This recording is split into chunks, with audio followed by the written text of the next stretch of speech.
1년 중 커플이 가장 많이 헤어지는 시기가 바로 이 크리스마스라는 사실 혹시 알고 계셨나요? 오늘 소개해드릴 심리학은요, 입니다.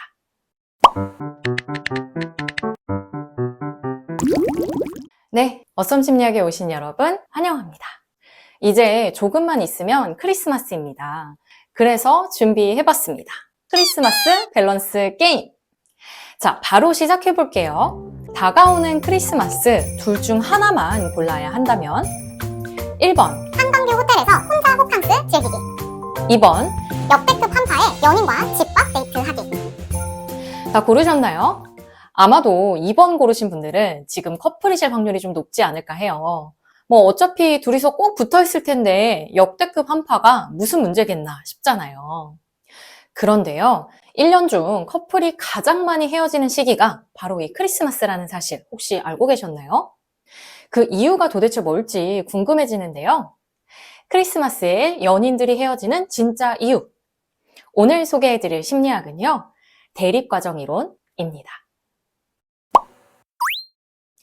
대립과정 이론이란 특정 자극에 의해서 어떤 정서 반응이 일어났다가 사라진 후에 중립 상태로 돌아가는 것이 아니라 그와 대립하는 정서 반응이 일어나는 걸 말합니다. 쉽게 말해서 불쾌감을 느낀 직후에는 불쾌감의 크기에 비례하는 쾌감을 뒤이어 느낀다는 겁니다. 예를 하나 들어볼까요? 아주 대표적인 예는 스릴 추구 행동입니다. 놀이공원 가면 막 보기만 해도 아찔해지는 놀이기구 많이들 타시죠? 놀이기구 막 일단 탈 때는 다리가 후들후들하고 막 긴장되고 공포스럽잖아요. 그런데 다 타고 내려오면은 안도감이 확 밀려오면서 막 개운하고 짜릿하기까지 합니다. 놀이기구가 주는 자극으로 인해서 공포라는 정서 반응을 느낀 직후에 그와 대립되는 정서인 안도감을 느꼈기 때문입니다. 반대의 경우도 가능합니다. 어떤 영화가 막 재밌다고 해서 엄청 기대하고 보러 갔는데 생각보다 별로면 여러분 어떠세요? 실망감이 너무 커서 막 짜증나고 불평불만 하게 되지 않으세요?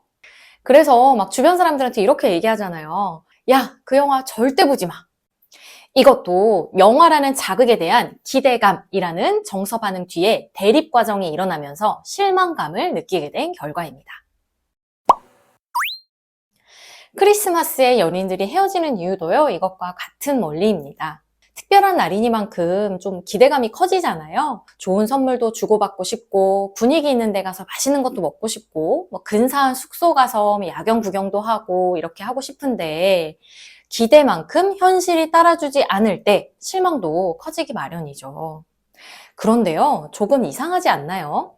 잘 지내던 연인이 뭐 고작 크리스마스 날 하루 마음에 안 들었다고 해서 이별한다는 거 좀 이해가 되세요? 자, 크리스마스에 연인들이 헤어지는 진짜 이유는 지금부터입니다. 대립과정 이론에는 아주 중요한 포인트가 하나 더 남아 있습니다. 이 대립과정 이론을 정리한 심리학자는요, 솔로몬과 콜빗입니다. 이 둘이서 실험을 하다가 새로운 사실을 하나 발견해요. 이들은 개를 대상으로 전기 쇼크를 가하는 실험을 하고 있었는데요.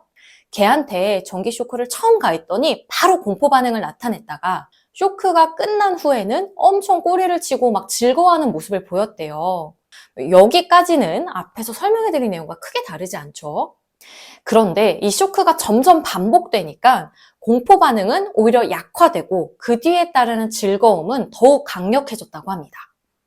그러니까 처음에는 공포감과 즐거움의 정도가 비슷했다면 자극이 반복될수록 앞의 공포감은 줄어들고 뒤의 즐거움은 더 커졌다는 거죠. 이걸 반대로 해봐도 결과가 동일했다고 해요. 전기 쇼크처럼 불쾌감을 주는 자극 대신에 쾌감을 느끼는 자극을 주더라도 자극이 반복되다 보면 앞의 쾌감은 줄어들고 뒤따라오는 불쾌감은 점점 더 커졌다는 거죠. 조금 여담이긴 한데요. 요즘 사회적 문제가 되고 있는 것 중에 약물 중독이 있잖아요. 약물 중독이 바로 이런 케이스에 해당합니다. 결국 누군가가 크리스마스를 전후해서 이별을 결심했다면 그건 단지 그 하루 때문에 결정한 건 아니라는 얘기입니다. 기대했다 실망하고 기대했다 실망하는 일들이 전부터 계속 반복되어 오면서 상대에 대한 기대감은 점점 줄어들고 실망하는 마음만 점점 커지다가 크리스마스를 계기로 모든 게 빵 터지면서 결국 이별을 고하게 되는 거죠. 그러면 이 즐거운 크리스마스 날 이별하지 않고 잘 보내려면 어떻게 하면 좋을까요?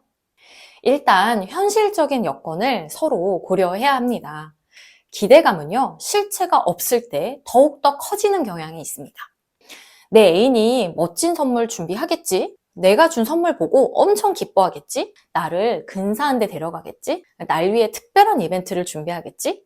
이런 막연한 상상은요, 근거 없는 기대감만 더 키울 뿐입니다.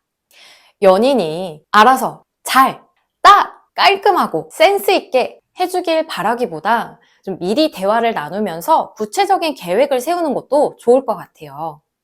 처음에 했던 밸런스 게임 여러분 기억나시죠? 따뜻한 곳에서 실내 데이트, 아니면 연말 분위기 나는 실외 데이트, 이런 걸 얘기해 본다던가, 선물을 주고받을 건가, 만약에 그렇다면 어느 정도 선에서 주고 싶은가, 이런 현실적인 여건이나 상황들을 좀 충분히 고려하면서 함께 준비하다 보면 막 기대감만 이만큼 부풀어 올랐다가 현실이 따라오지 않아서 푹 꺼지는 일을 예방할 수 있겠죠. 두 번째로요, 스트레스 요인을 줄이시는 걸 추천합니다. 사실 좋은 날 앞두고 막 진정하려고 해도 마음이 잘 진정되지 않잖아요. 그럴 때는 실망할 만한 요인들을 최대한 제거하는 것도 좋은 방법입니다. 날씨가 추워서 고생할 것 같으면요, 따뜻한 외투, 편한 신발, 핫팩 여러 개 이렇게 준비하는 것도 좋을 것 같고요.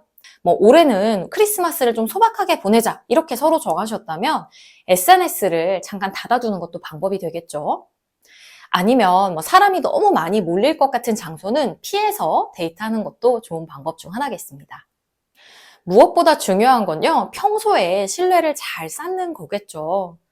기대와 실망이 계속 반복되다 보면 어느새 기대감보다 실망감이 더 커지는 순간이 온다, 이렇게 말씀드렸잖아요. 그러니까 연인이 나에게 원하는 것, 내가 연인에게 바라는 것, 이런 것들에 서로 좀 관심을 기울이고 대화를 하려고 노력하다 보면 요만큼 실망한 걸로 관계 전체가 흔들리는 일은 잘 일어나지 않을 겁니다. 네, 오늘 어썸 심리학은 여기까지인데요. 오늘 소개해드린 심리학이 여러분께 도움이 되었을까요? 그렇다면 구독, 좋아요, 그리고 알림 설정까지 해주시고요. 저는 다음에 또 재밌고 흥미로운 심리학 이야기로 다시 돌아올게요. 메리 크리스마스!